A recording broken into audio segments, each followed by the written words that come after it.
Alright, magandang hapon mga idol. Papasilip ko sa inyo yung aking mga kanawayon na bagong tali. So, eto sila. Yan sila mga idol.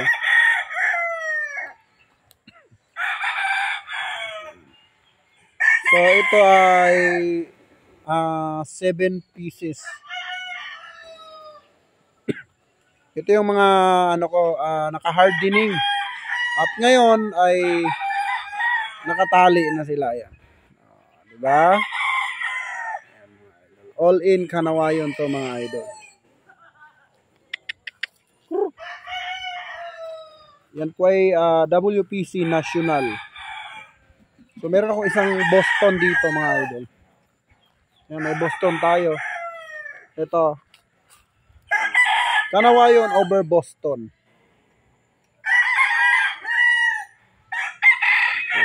Then, ayan siya. Pakapugi mga idol Meron din ako ayan ayan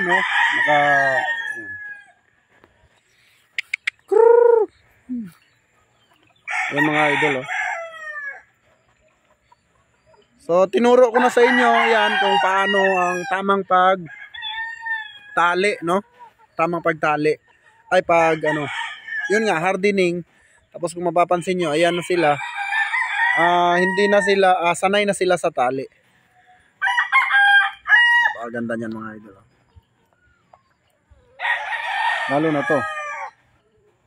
Yun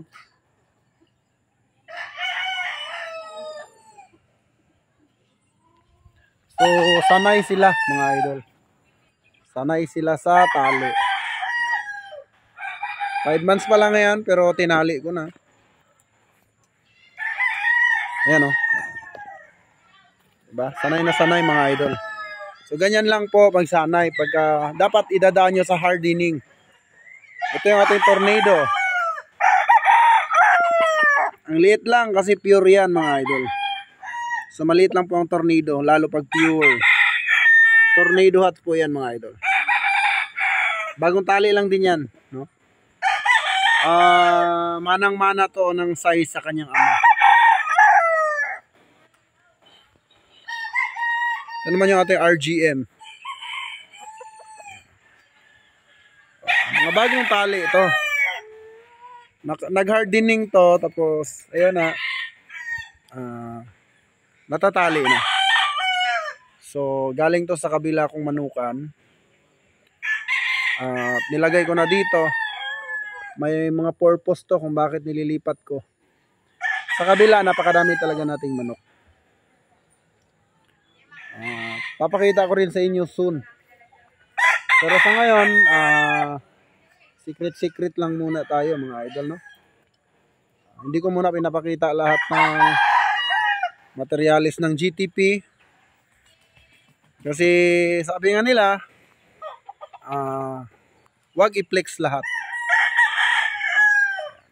So wag tayong mag-flex lahat, na ilabas natin lahat ng natin in public.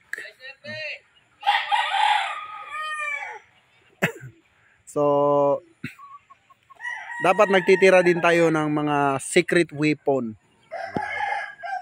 So wag nating i-public masyado yung ating life dito sa pagmamanok, Para naman for privacy nga mga idol. Ayan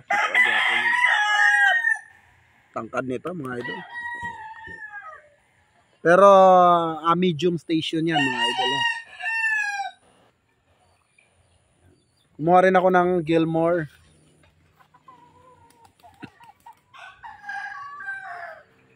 Ayan. Okay. Meron din akong bulik. Papakita ko sa inyo idol yung nagkasakit kong manok dati na ginamot ko. At ngayon ay magaling na.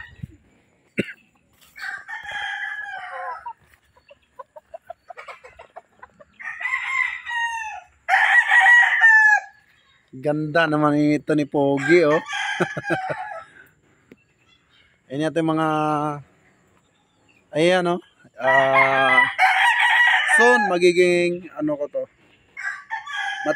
gagawin kong ganador mga idol. Ayan oh. May tali na pero talagang, alam nyo na, solid. Ito yung ating perfection round head. Request kasi yan mga idol kaya dinala ko dito.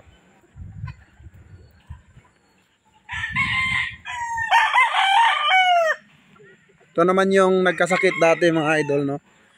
Nagkasakit dati, akala ko wala na, tapos na. Katapusan ng kanang no, tapos na siya kasi malala yung sakit niya pero ngayon napaka-healthy na niya.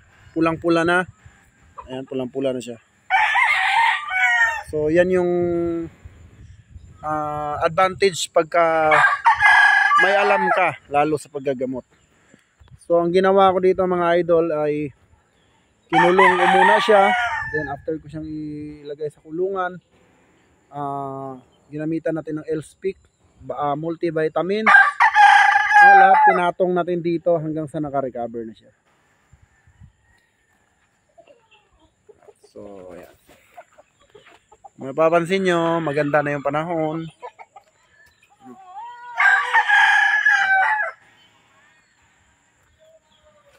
May plano akong dalhin yung iba kong materialis dito, or plano ko siyang gawing kanawayon lahat.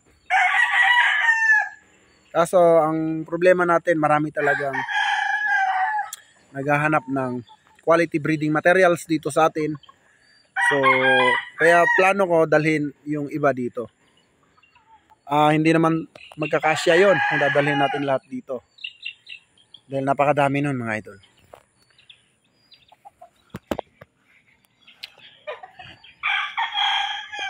Ang ganda tignan mga idol, o tignan nyo, ayan o.